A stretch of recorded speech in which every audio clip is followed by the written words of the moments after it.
दोस्तों, फिल्म लाल सिंह चड्ढा बड़े पर्दे पर रिलीज हो चुकी है और इसकी कहानी और डायलॉग दर डायलॉग मिल गई है हमें।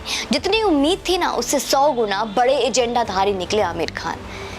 जी हाँ, आपको सुनकर यकीन नहीं होगा, एजेंडा इतना बड़ा कि जिसे सुनकर आपके पैरों के नीचे भूचाल आने वाला है। आप वीडियो को लाइक कर लीजिए और शेयर का बटन दबा दीजिए, क्योंकि ज़रूरी है। आमिर ने इस बार एजेंडा की सारी हदें पार कर दी है। शाहरुख खान ने फिल्म बनाई every Khan is not the terrorist, तो आमिर ने उससे 100 कदम आगे जाकर बना दी every terrorist is not bad.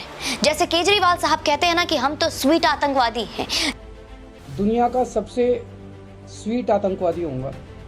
क्या बोला तूने?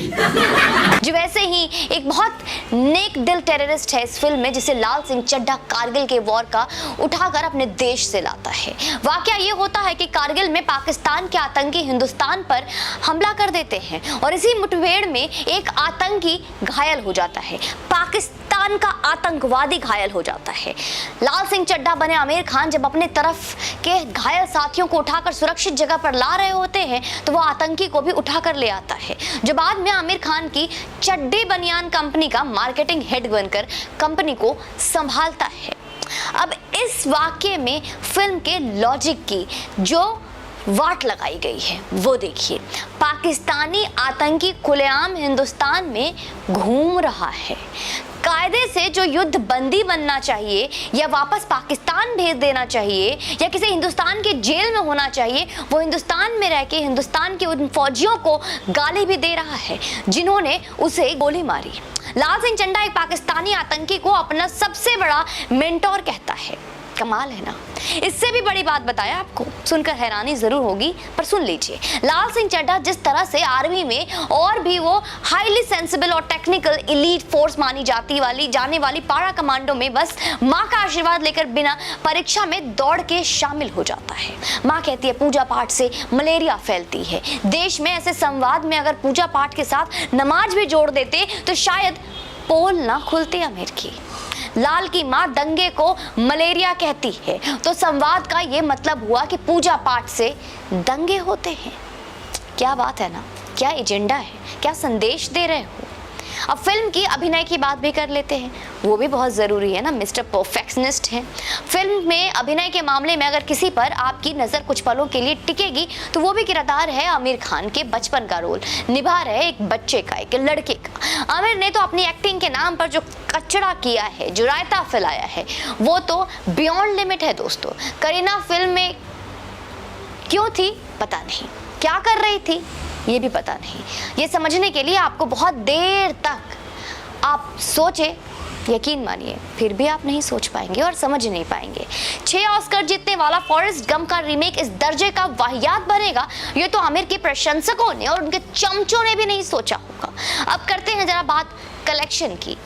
फिल्म ने पहले दिन अभी तक कितने कमाए हैं? 10 करोड़ रुपए। और यह आंकड़ा कितना बड़ा है, इस बात का अंदाजा इस बात से लगता है कि इस वर्ष के महा फ्लॉप फिल्म बच्चन पांडे ने भी पहले दिन ओपनिंग में 13 करोड़ रुपए की कलेक्शन किए थे। और आमिर की पिछली और अब तक की महा flop film thugs of Hindustan का ओपनिंग कलेक्शन भी 53 करोड़ रुपए था, यानी कि लाल सिंह चड्ढा का 5 गुना। ये स्टेटमेंट सुनिए जी, आमिर ने ठग्स ऑफ हिंदुस्तान के बाद दिया था। आप इस वीडियो को जरा इस स्टेटमेंट को सुनिए। हमने कोशिश पूरी की, कोशिश में कोई भी कसर नहीं छोड़ी हमने, लेकिन कहीं ना कहीं हम गलत गए। कुछ लोग हैं जिनको फिल्म पसंद आई है और उनका हम शुक्रिया अदा करना चाहेंगे और हमें खुशी है कि कुछ लोगों को पसंद आई है, लेकिन वो बहुत माइनॉरिटी में। ज्यादातर लोगों को फिल्म पसंद नहीं आई हमारी, और इस बात का हमें एहसास है। तो यकीनन कहीं ना कहीं हम गलत गए और मैं उस बात की पूरी जिम्मेदारी लेता हूं। अब आप अंदाजा लगा लीजिए कि आमिर लाल सिंह चड्ढा के बाद अब क्या बयान देने वाले हैं। बात का सार ये है कि फिल्म बहुत ही बकवास है और ये फिल्म जो भी कमाएगी वो अपने गंदे एजेंडे की वजह से, अपने चमचे की वजह से कमाएगी। और इस फिल्म के साल की सबसे बड़ी ये फ्लॉप फिल्म साबित होने वाली है। तो बार बार मेरा इसी कंटेंट पे वीडियो बनाना और एक संदेश बार बार मैं वीडियो के जरिए जो आपको दे रही हूँ, ताकि आपके दिमाग में पूरे तरीके से ये बैठ सके कि ये जब भी किसी भी हालात में, किसी भी हालत में, किसी भी रूप में आपके और हमारे और सनातन के और हिंदू के और हिंदुस्तान के ना ये कभी थे, ना कभी हैं और ना कभी होंगे। आपने शायद किसी फिल्म में, किसी कहानी में या अपने किसी बुजुर्गों से, अपने दादा दादी या नाना नानी के किस्से सुने होंगे, एक मेढक और बिच्छू वाली। तो याद रखिएगा, बिच्छू की आदत है डंक मारने की, चाहे मेढक उसकी कितनी भी मदद करे। जब बाढ़ आती है ना, तो बिच्छू बस तैरते तैरते धीरे धीरे आती है और मेढक से कहती है मुझे मदद दो, मुझे पार करा दो। मेढक कहती है तुम तो मुझे डस लोगे। पर बिच्छू कहते नहीं, अगर मैं तुम्हें डस लूंगा तो मैं पार कैसे करूंगा, तुम तो मेरी मदद करोगे, तुम तो मेरे दोस्त हो। पर जैसे ही वो पार कराते हैं ना, अपने पीठ पे बिठाकर डस लेती है। और फिर बिच्छू कहते, मेढक पूछता है क्यों? मेढक को बिच्छू कहता क्या कहती है, मेरी तो आदत है और तुम्हें तो पता है ना मैं जहरीला हूं और जहर देना, डंक मारना मेरी फितरत है।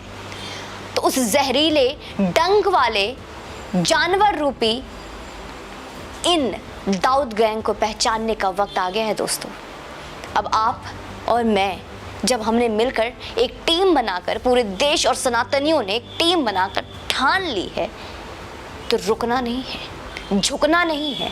अब ये आपके पैरों पे गिरेंगे। और इतना ही नहीं दोस्तों, मैं आप लोगों से रिक्वेस्ट करूंगी कि एक संदेश अपने फोन से साफ साफ दे उन ब्रांड्स को, उन कंपनीज को जो इन महान हस्तियों को महान बनाते हो, अपनी कंपनीज के ब्रांड एम्बेसडर्स बनाते हैं और इनकी थोबड़े और शक्ल दिखाकर उम्मीद करते हैं कि इनके प्रोडक्ट को हम खरीदेंगे। तो इन्हें यकीन दिलाइए, इन ब्रांड्स को, इन कंपनीज को, कि जिन चहीते फॉलोअर्स, स्टार्स को लोग फॉलो करते थे, अब उन्हीं शक्ल और चेहरे से लोगों के अंदर घृणा आती है। लोग इन शक्लों से अब घृणा करते हैं। तो या तो इनसे इंडोर्सिंग बंद करवा दें, इनसे एडवर्टाइजिंग बंद करा दें, इनसे बिजनेस देना बंद करा दें, नहीं तो हम आपके प्रोडक्ट का इस्तेमाल करना बंद करेंगे, हम आपके प्रोडक्ट को बॉयकॉट करेंगे। इस बार देश में, विश्व में पहली बार कई पदकों से हमारे देश का गर्व और सम्मान दोनों ऊंचा हुआ है। हमारा देश आज न जाने लगभग 50 के आंकड़ों तक हमारे देश में अभी तक मेडल आ चुके हैं, चाहे वो गोल्ड मेडल हो, ब्रॉन्ज मेडल हो, सिल्वर मेडल हो, और स्वर्ण पदक की भी बरसात हुई है दोस्तों। इस बार विश्व स्तर पे चौथे नंबर पर, अगर मैं गलत ना हूं तो हमारा देश आ चुका है और ये बहुत सम्मान की बात है। तो याद दिलाइए उन ब्रांड्स को कि अगर अपने ब्रांड का प्रमोशन और एडवर्टाइजमेंट करानी है तो हमारे देश के उन रियल हीरोज से कराए जो हमारे देश का नाम ऊंचा कर रहे हैं, चाहे वो किसी भी जाति का हो, किसी भी धर्म का हो, किसी भी मजहब का हो, पर जो हमारे देश का है हम उसके हैं। देश से ऊपर कुछ भी नहीं है दोस्तों। ये याद दिलाना, ये यकीन दिलाना, ये विश्वास दिलाना अब काम मेरा और आपका है। जय हिंद।